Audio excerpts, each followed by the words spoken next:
은혜의 말씀을 나누길 원합니다. 지난주에 부흥회를 했습니다. 그 김인중 목사님의 열정, 1시간 거의 막 30분 넘게 막 설교하시는, 능력이 있으니까 그 정도 설교하시는 거예요. 저는 그 정도는 못합니다. 에너지가 있고 열정이 있어서 그래요. 좀 더 하나의 말씀, 한 말씀이라도 더 정말 전해줘야 되겠다. 그 다음에 이 말씀에 은혜를 못 받으면 이 말씀이라도 하나 걸린 그 말씀 붙잡고 승리할 수 있겠지. 이런 마음으로 이렇게 설교하신다고 말씀하시더라고요. 근데 제가 그 말씀 들으면서 이런 생각을 했습니다. 그 열정을 갖고 내가 우리 신앙생활, 나의 신앙생활 속에서 다시 시작해야 되겠다. 나의 어떤 목회의 패배주의, 목회의 무기력함, 내 안일함과 나태함들을 다시 한번 접고 하나님께서 원하시는 정말 그 믿음의 경지, 하나님께서 기뻐하시는 경지로 힘있게 일어나야겠다. 이런 마음에 큰 깨달음과 도전이 있었습니다. 여러분 어떠십니까? 여러분, 다시금 우리는 시작해야 합니다. 다시금 출발선 앞에 서 있다는 생각을 가지시고 이 하반기 9월, 10월, 11월, 12월 여러분 달력 3장, 4장밖에 남지 않았습니다. 2018년 동안에 하나님께서 여러분을 통해서 하실 놀라운 일들의 축복의 주인공으로 우뚝 서는 저와 여러분의 삶이 되시기를 주의 이름으로 축복합니다.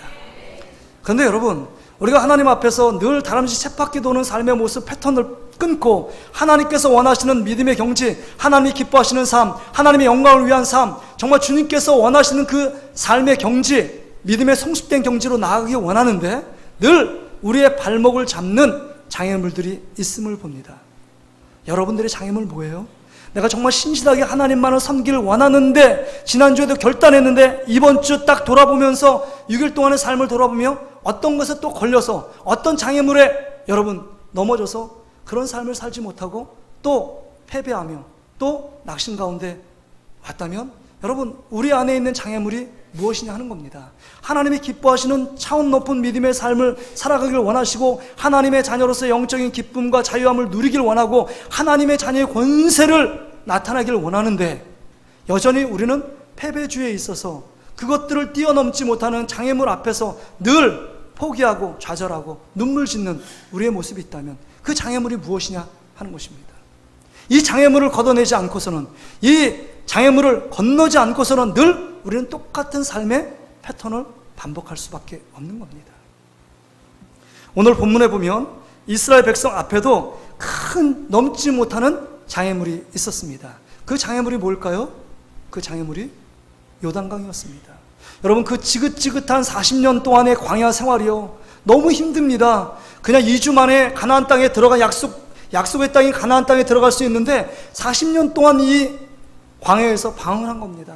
쳇바퀴 돌듯이 늘 갔던 길 또 돌고 그런 겁니다. 근데 마침내 이제 마침표를 찍을 수 있는 마지막 끝 지점에 와 있습니다. 가나안 땅이 훤히 보이고 있습니다. 그 가나안 땅에 들어가기 위해서는 마지막 관문인 이 요단강을 건너지 않고서는 가나안 땅에 들어갈 수 있는 길이 없습니다.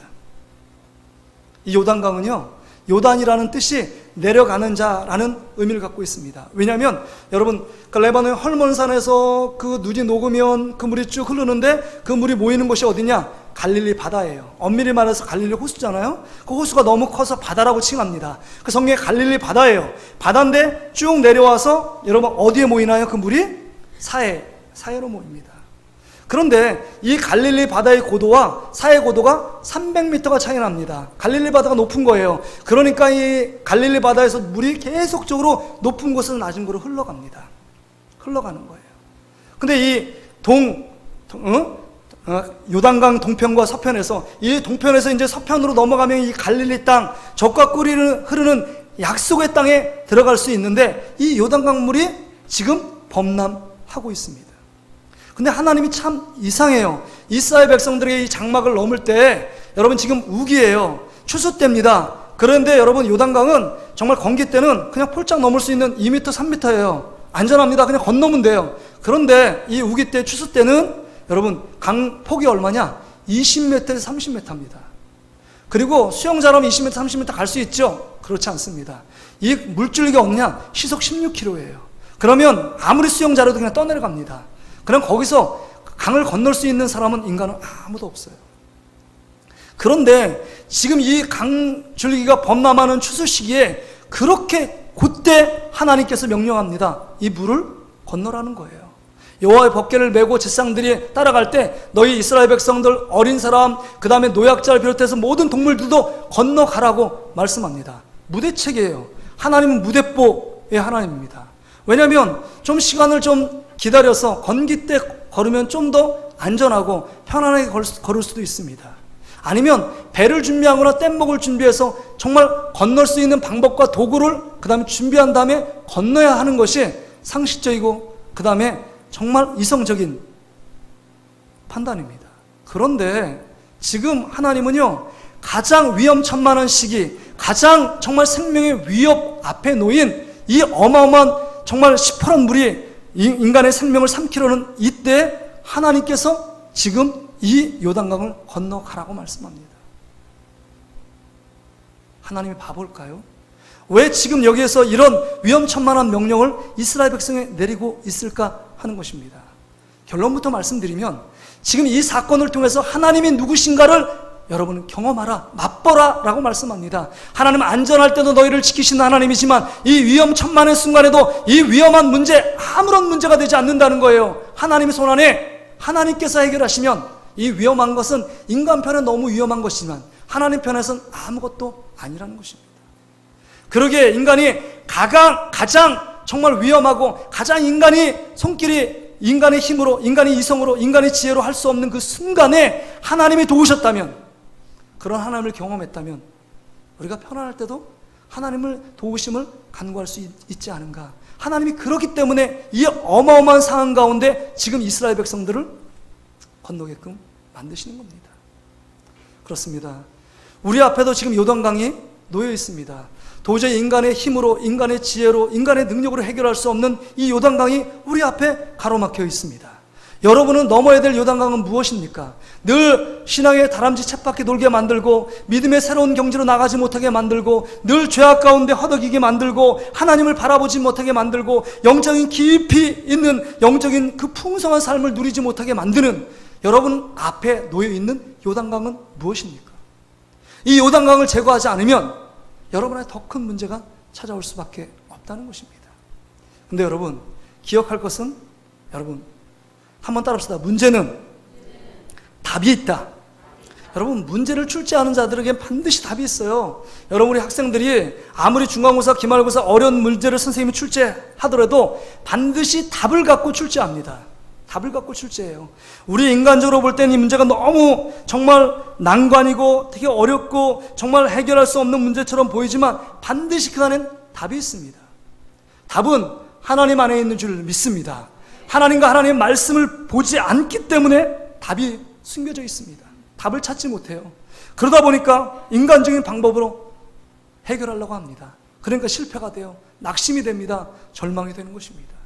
그렇다면 우리 앞에 놓인 이 요단강을 건너기 위해서 하나님께서 우리 가운데 주시는 그 답을 함께 찾아보면서 우리에게 삶의 정욕해 보기를 원합니다. 첫째는요, 우리 앞에 놓인 요단강을 건너가기 위해서 여러분 3장 1절부터 17절의 말씀이 요단강을 건너라는 하나님 말씀이에요. 준비하는 과정, 또 말씀하고 그 다음에 그 말씀에 순종하는 과정이 들어있는데, 여러분 1절부터 17절까지 이야기 중에서 가장 핵심적인 단어가 나옵니다.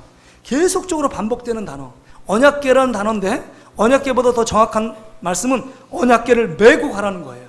그래서 여러분 보세요. 지금 6절, 8절, 13절, 14절, 15절, 17절이에요. 여러분 6절 말씀에 한번 볼까요? 여호수아가 또 제사장들에게 말하여 이르되 언약궤를 메고 백성의 앞서 건너라 하매 곧 언약궤를 메고 백성의 앞서 나아가니라. 저거 딱 보니까 언약궤를 메고가 딱 눈에 들어와요. 8절에도 보세요. 너는 언약궤를 맨 제사장들에게 라고 나오죠. 13절에도 보세요. 온 땅의 주 여호와의 궤를 맨 제사장들. 또 14절에 보세요. 제사장들은 언약궤를 메고 백성 앞에서 나아가니라. 또 15절에 보세요. 항상 언덕에 넘치더라 궤를 맨 자들. 이 궤는 언약궤를 맨 자들이에요. 또 요단에 이르되 궤를 맨 제사장들의 발이 물가에 잠기다. 17절에 보세요. 여호와의 언약궤를 맨 제사장들은, 이렇게 얘기 나옵니다. 그러니까 이 17절 짧은 절에 언약궤를 메고라는 단어가 8번 반복되어 기록되어 있습니다.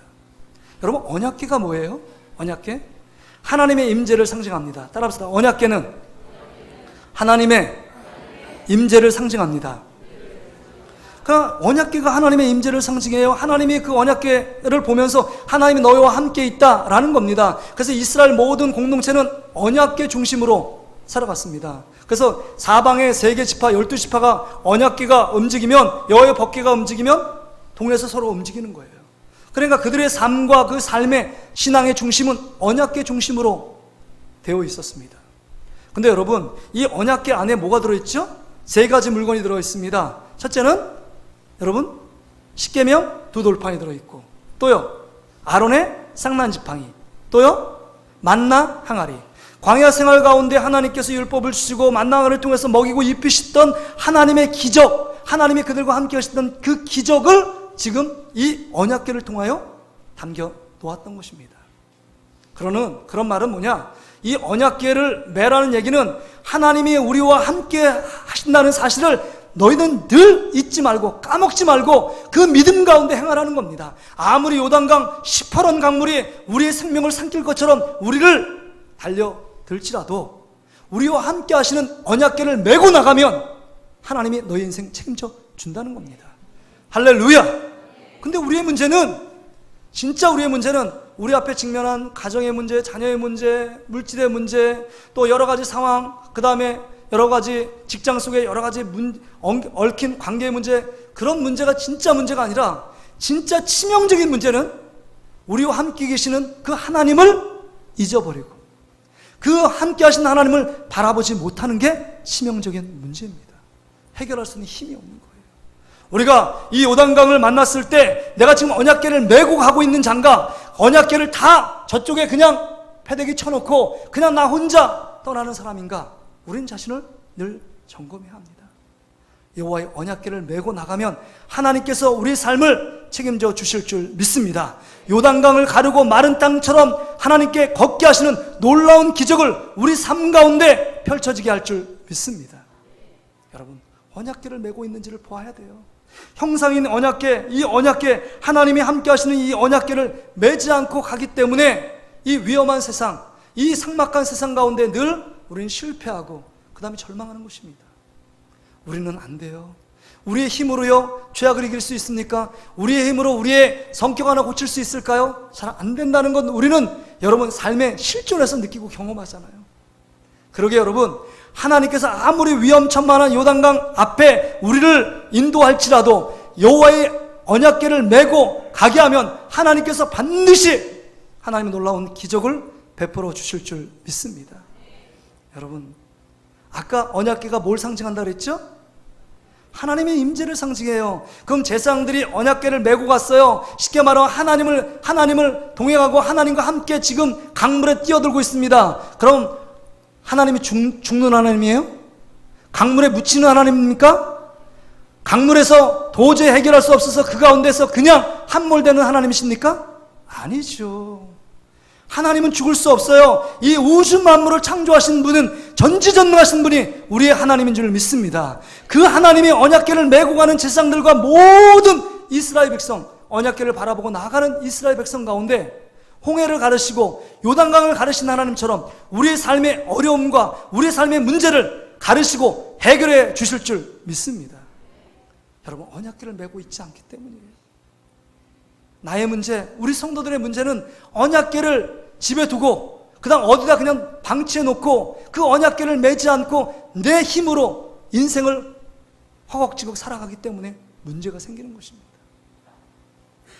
하나님은 분명히 말씀합니다. 언약궤를 메라고 수차례 이야기하는 거예요. 네 힘대로 살아가면 지금 7개 부족, 전쟁의 잔뼈가 굵은 민족들을 대항해 싸울 수 없다는 거예요. 너의 실력, 너의 경쟁력, 너의 능력이 뭐냐? 하나님이 함께 계시는 언약궤를 메고 갈 때 네가 네 인생 주인이 아니라 하나님이 너의 인생의 주인이 되어 내 앞날에 시온의 대로가 열리게 되는 놀라운 축복을 주실 줄 믿습니다. 이게 우리 인생이에요. 다른 게 없습니다. 여러분, 언약궤를 메고 가지 않으면 우리는 늘 실패합니다. 언약궤를 멜 때 여러분, 우리 안에 역사하시는 하나님이 우리를 위해 대신에 싸워주시는 겁니다. 다윗은 여러분 엘라 골짜기에서 골리앗 장수를 만났잖아요. 그 다윗이 얘기합니다. 너는 칼과 단창으로 나에게 오고지마. 나는 너가 모욕하는 만군의 여호와의 이름을 의지하여 너에게 나간다는 거예요. 만군의 여호와의 이름이 뭡니까? 나와 함께 하시는 하나님을 의지하여 나간다는 거예요. 어떻게 됐습니까? 전쟁은 하나님께 속한 것이기 때문에 함께 하시는 다윗이 놀랍게 승리한 줄 믿습니다. 하나님 여호와의 언약궤를 메고 나가는 사람은 승리할 수 있는 겁니다. 모든 믿음의 사람들이 그랬습니다. 하나님께서 그와 함께 하셔서 놀라운 역사를 이루어 주실 때 놀라운 기적의 반전이 있었습니다. 여러분, 물속에서도 우리 하나님은 함께 계시는 줄 믿습니다. 불 속에서도 우리 하나님은 함께 계신 줄 믿습니다. 아무리 극한 고통과 문제 속에서도 함께 하시는 그 하나님을 바라볼 수 있는 저와 여러분의 삶이 되시기를 주의 이름으로 축복합니다. 여러분, 이사야 43장 1절부터 5절에 이렇게 말씀합니다. 야곱아, 우리에게 말씀하는 겁니다. 이 야곱아 얘기하는 것은 예수 그리스도를 믿는 각 사람에게 얘기하는 겁니다.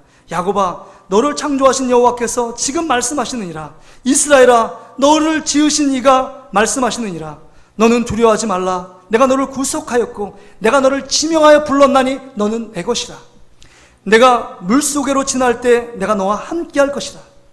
강이 강을 건널 때 물이 너를 침몰하지 못할 것이며 내가 불 가운데로 지날 때 타지도 아니할 것이요 불꽃이 너를 사르지도 못하리니. 할렐루야. 여러분, 물속에서 지날 때가 있었잖아요. 홍해바다를 건넜던 이스라엘 1세대는요 물속에서도 하나님께서 지키신 줄 믿습니다. 여러분, 사드락 메삭 아벳느고는 불속 가운데 있었지만 하나님이 함께 계심으로 말미암아 그 불속에서도 머리털 하나 상하지 않도록 그 냄새가 나지 않는 하나님의 축복을 주신 줄 믿습니다. 여러분 안에 언약궤를 메고 있는지를 돌아봐야 합니다. 하나님이 나와 함께하는 임마누엘의 하나님인지를 여러분 지금 그 하나님을 믿고 그 하나님을 붙잡고 있는지를 생각해야 합니다. 여호수아는요 모세가 죽었을 때 심한 두려움과 걱정이 사로잡혔습니다. 근데 여호수아 1장에 보니까 강하고 담대하라고 말해요.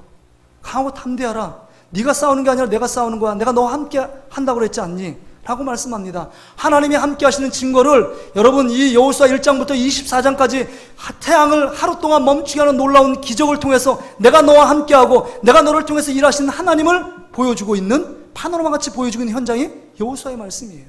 그렇다면 여러분 여호와의 언약궤를 메고 가는 우리들도 동일하게 하나님이 우리와 함께 계시면 우리 앞에 크고 작은 문제 앞에서 하나님께서 역사하심으로 말미암아 모든 문제를 뛰어넘게 만드시는 하나님의 놀라운 축복과 영광을 경험케 될 줄 믿습니다. 그 하나님을 바라보라는 거예요.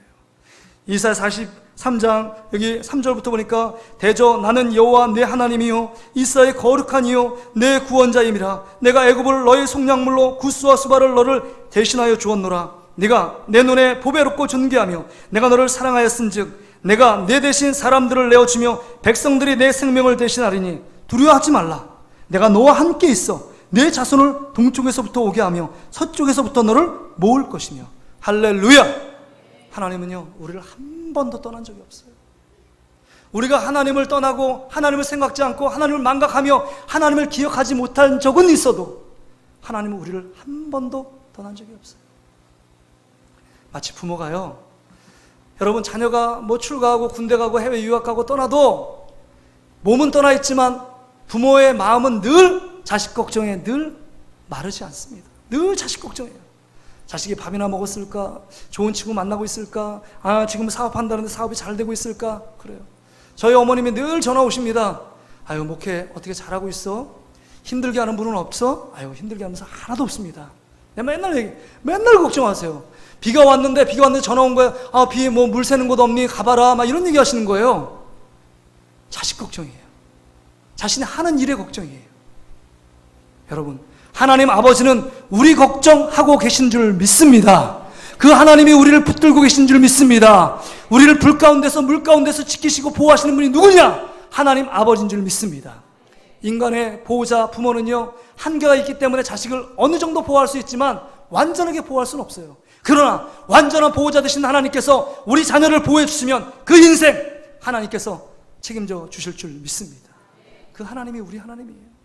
그렇기 때문에 여러분 이 요단강 앞에 있어요. 여러분 뭘 보셔야 됩니까? 내 지금 언약궤를 메고 지금 가고 있느냐? 하나님이 나와 함께하는 임마누엘의 믿음을 갖고 있느냐? 이거 바라봐야 합니다. 예수 그리스도를 믿는다는 건 뭐예요? 이름은 여러분 이거 예수의 다른 이름이 있잖아요. 마태복음 1장에 예수라는 이름은 저희들을 죄에서 구원할 자라는 뜻, 구원자라는 예수의 뜻이지만 예수라는 이름에 다른 이름이 있잖아요. 무슨 이름입니까? 임마누엘이에요. 마태복음 1장 23절에 보면 임마누엘, 하나님이 우리와 함께 계신다. 이 임마누엘의 이름을 믿는 겁니다.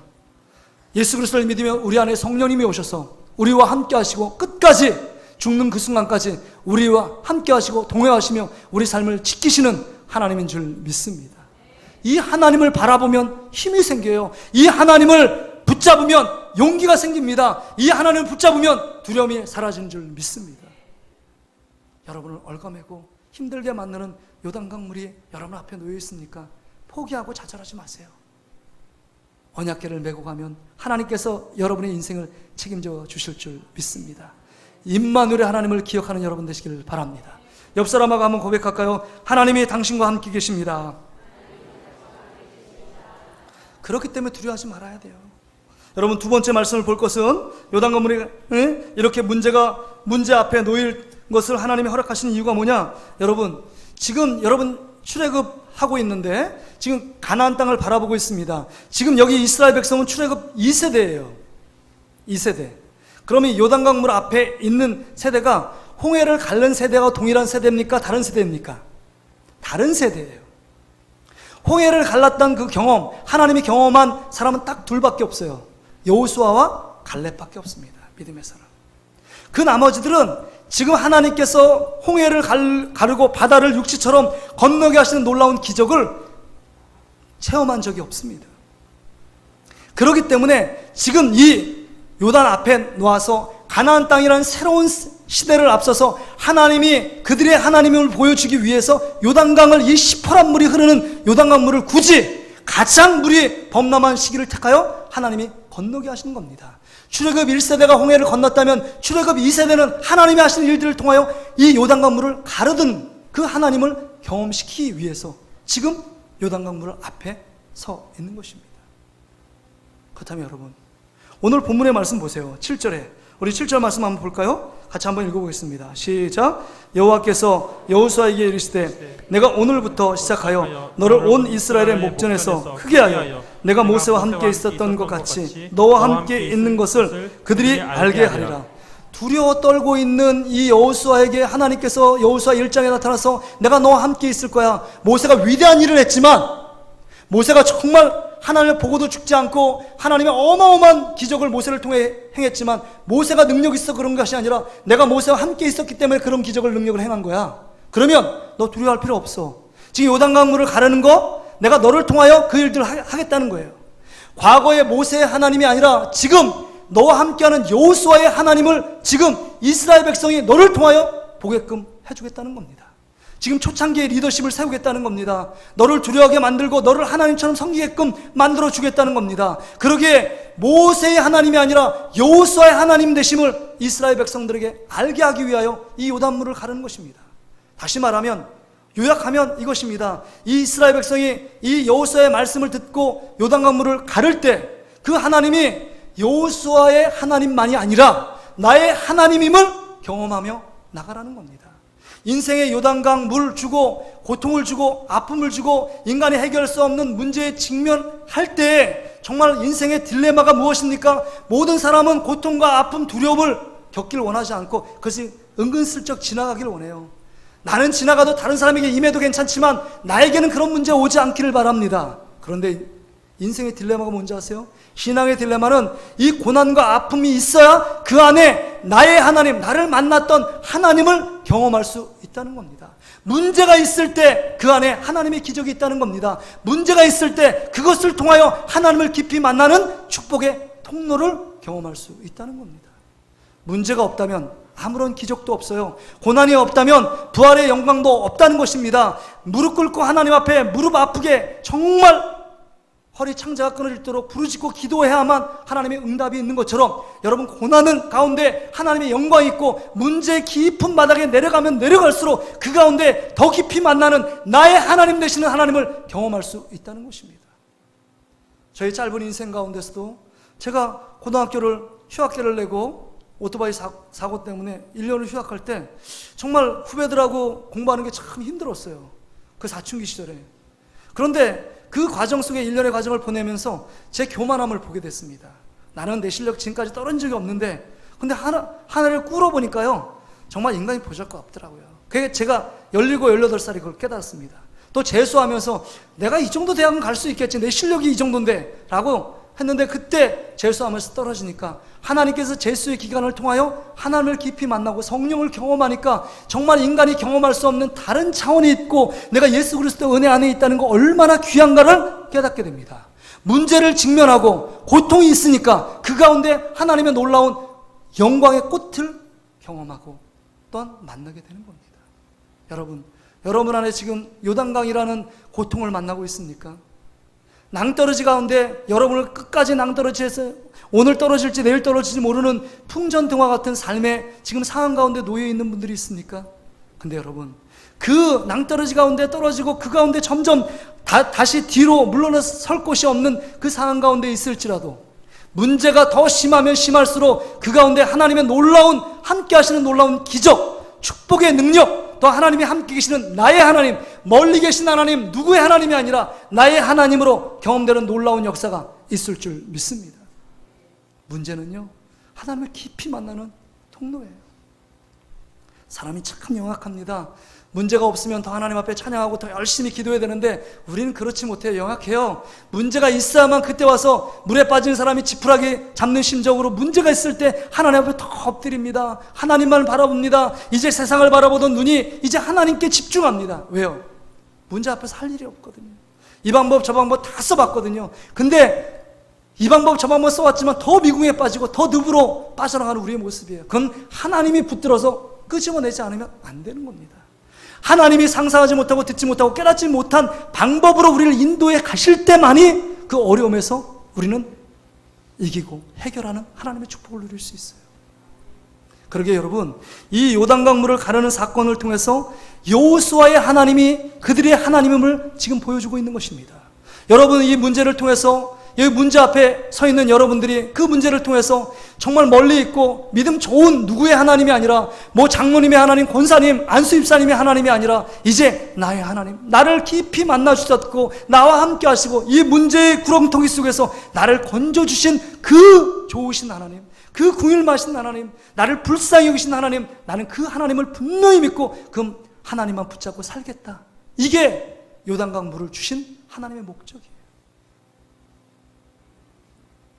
여러분, 이 9월달이 다시 나고 이제 10월, 11월, 12월 달력이 3장 정도 남았는데 이 2018년 한 해 하나님께서 여러분을 통해서 일하신 나의 하나님을 경험하며 그 하나님을 간증하며 높이며 자랑하는 저와 여러분의 삶이 되시기를 주의 이름으로 축복합니다.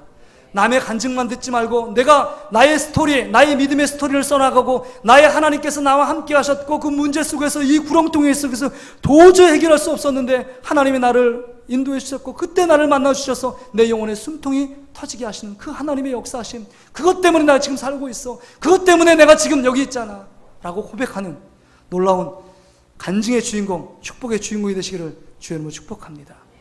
마지막으로요, 오늘 본문의 말씀을 여러분 한번 정리해 봅시다. 첫째는요, 우리와 함께 계시는 언약궤를 메고 가라는 겁니다. 문제를 만났을 때. 두 번째는 뭐죠? 그 언약궤를 메고 가면 요단강 물도 가르는 겁니다. 인간은 도저히 상상할 수 없는 일들을 하나님께서 우리의 삶을 통해서, 나의 삶을 통해서 나의 하나님, 우리의 하나님을 경험케 한다는 겁니다. 그런데요, 여러분, 누구나 언약궤를 메고 하나님의 놀라운 기적을 맛볼 수 있는 것이 아닙니다.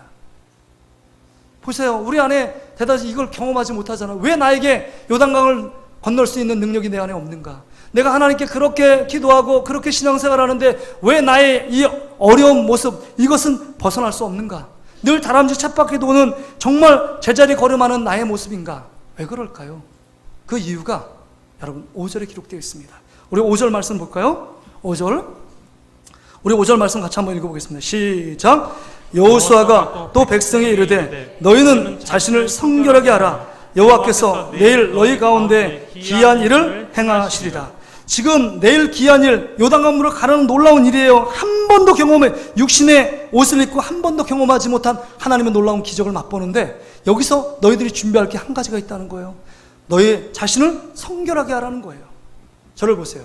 이때 성결은요, 거룩함이에요. 구별됨이에요. 근데 이 성결은 쉬운 말로 오직 하나님만을 바라보는 거예요. 한번 따라합시다. 오직 하나님만 바라보라.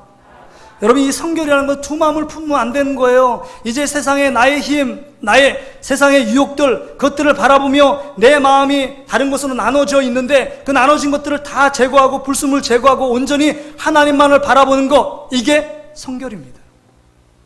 성결이에요. 성결하려면 다른 것 없어요. 다른 거 없습니다. 성령의 충만함이에요. 여러분, 1세대, 이스라엘 1세대가 어디에서 성결하라고 지금 하나님 명령했냐면 시내산에 올라가서 모세가 여호와 율법을 받을 때 밑에 있는 그 백성들에게 모세가 율법을 받아서 얘기합니다. 너희들은 하나님의 택하신 거룩한 백성이고 너희들은 제사장 나라가 될 것이다 라고 말씀하며 그 위에 출애굽기 19장 7절 이하에 쭉 보면 계속적으로 반복해. 너는 성결해야 된다. 거룩한 삶을 살 때 네 인생, 모든 인생은 내가 책임진다 라고 말씀합니다. 하나님. 우리는 여러분 능력이 없어서 문제가 아니에요. 돈이 없어서 문제가 아닙니다. 은사가 부족해서 없어 문제가 아니라 우리 속에 하나님을 향한 깨끗한 마음, 내 마음이 청결할 때 주님을 보는 것처럼 주님을 향한 마음, 순수하게 주님만 바라보는 마음을 가질 때 하나님의 놀라운 기적이 일어나는 겁니다. 배우지 못해도 괜찮아요. 학벌이 없어도 괜찮습니다. 돈이 없어도 괜찮아요. 백이 없어도 괜찮습니다. 근데 중요한 것은 하나님만을 바라보는 믿음이 있을 때 하나님께서 그를 사용하십니다. 디모데후서 2장에 보면 하나님이 그 비유를 했어요. 쓰는 그릇이 있습니다. 금그릇, 은그릇, 동그릇, 뭐 철그릇 다 있어요. 뭐 개도 먹는 개밥그릇도 쓰임받는 거잖아요. 쓰임받는 건 다 똑같습니다. 5달란트, 2달란트, 1달란트 다 쓰임받는 건 똑같아요. 하나님 입장에 다 동일합니다. 그 인간이 판단하고 비교하는 거죠. 근데 금그릇, 은그릇, 동그릇, 아무리 금그릇이라도 하나님 쓰시지 않는 그릇이 있대요. 더러운 그릇은 쓸 수 없다는 겁니다. 철그릇일지라도 깨끗하면 하나님이 쓴다는 거예요. 그 말은 무슨 말입니까? 내 안에 오직 하나님만 바라보고 예수님만 바라보는 자를 하나님께서 정말 하나님이 상상하지 못한 큰 일을 행하도록 만들어 주신다고 말씀하고 있습니다. 우리 안에 하나님의 놀라운 살아계심을 경험하지 못한 이유는 내 안에 하나님보다도 우리 마음에 두세 가지 마음을 품고 있는 거예요. 세상에 이것도 붙잡고 저것도 붙잡고 저 사람 붙잡고 내 자신의 욕심 따라 살아가는 우리의 모습이기 때문에 그 안에서 하나님의 순수한 하나님만 바라볼 때 정말 행하시는 놀라운 큰 일을 우리가 경험하지 못하는 것입니다. 그러게 여러분, 성결하기 위해서 성령의 충만함을 경험해야 돼요. 그래서 오늘도 첫 1세대 시내에서 성결하라, 지금 시내 이상 가나안 땅을 바라보며 성결하라, 그 다음에 여러분 초대교회 예수님 오신 이후에 사도행전 2장에 성령의 충만함을 주셔서 다시금 새롭게 성결한 삶을 살아가도록 만드십니다. 성령이 충만하면 새로운 인생을 살게 되는 줄 믿습니다. 한번 따라합시다. 성령이 충만하면 하나님이 행하시는 큰 일을 경험할 수 있다. 그렇죠. 이게 성결이에요. 하나님만을 바라보는 거, 성령 충만하면 하나님만을 바라봅니다. 다른 거 안 보여요. 여러분, 다니엘과 그 세 친구 사드락 메삭 아벳느고가 그들이 실력이 있어서 능력이 있어서 그 바벨론 포로 속에서 하나님 앞에 총리 대신을 쓰고 정말 그 안에 우두머리로 사용된 것이 아닙니다. 그 가운데요, 뜻을 정하고 삶을 거룩하게 하고 청결하고 성결하게 삶을 살아가니까 그 사람을 사자굴 속에서 입을 막고 그 다음에 풀무불 속에서도 하나님께서 그 인생을 지키시고 인도해 가신 겁니다. 우리의 삶은 거룩이에요. 주님만을 바라보고 이 언약궤 되시는 하나님만을 바라볼 때 하나님의 놀라운 역사가 일어나게 된다는 겁니다. 말씀을 정리합니다. 어젯밤에 제가 이렇게 기도를 하다가 하나님, 우리 성도들에게 이 말씀을 전하면서 정말 우리 성도들 앞에 놓인 요단강은 무엇입니까? 저에게 좀 가르쳐 주십시오 라고 기도하며 이렇게 부르짖는데 하나님 떠오르는 단어가 딱 있어요. 저도 생각지 못한 단어인데 이 단어를 주시는 거예요. 이걸 외치라는 거예요. 뭐냐? 안일함을 넘어가래요. 신앙의 안일함을 넘어가래요. 안일함이란 단어는 그냥 편안하고 안일하다는 거예요. 편안한 삶이에요. 그냥 믿는 것도 아니고 믿지 않는 것도 아니고 기도하는 것도 아니고 기도 안 하는 것도 아니고 예배 드리는 것도 아니고 예배 드리지도 않는 것도 아니고 간절함이 없는 신앙생활, 하나님만을 바라보지 않는 신앙생활, 이게 신앙의 안일함입니다. 안일함에서 당연히 따라오는 결과는 신앙의 나태함이에요. 신앙의 적당주의입니다. 이게 발전하는 거예요. 우리가 넘어야 될 게 뭘까요? 신앙의 안일함을 뛰어넘어야 합니다. 그렇지 않으면 우린 거기에 머무르는 거예요. 그냥 요단강 물 앞에서 나는 이거 못해, 내 능력 안 돼, 그리고 좌절하며 여기가 좋사오니 라고 생각하는 겁니다. 한번 따라합시다. 신앙의 안일함을 뛰어넘읍시다. 우리의 요단강은 신앙의 안일함이에요. 신앙의 안일함을 뛰어넘지 못하면 하나님이 주시는 영적인 깊은 세계, 영적인 정말 진리와 주님이 주시는 평강과 기쁨, 하나님이 우리 가운데 허락하시는 영적인 정말 심오한 세계를 맛볼 수 없습니다. 하나님의 자녀의 권세, 정말 느끼지 못했던 그 하나님의 그 자유함과 평화, 안식, 그 행복을 누릴 수 없는 겁니다. 늘 세상 가운데 지지고 볶으니까 오늘이나 내일 다 똑같아요. 여러분, 신앙의 안일함을 탈피하고 주님께서 원하시는 믿음의 경지로 우리의 믿음의 발걸음을 내딛는 저와 여러분의 삶이 되시기를 주의 이름으로 축복합니다. 우리 같이 한번 기도할까요? 우리 기도하기 전에 왜 나만 겪는 고난이냐고 이 찬양 1절 부른 다음에 같이 한번 기도합시다. 여러분,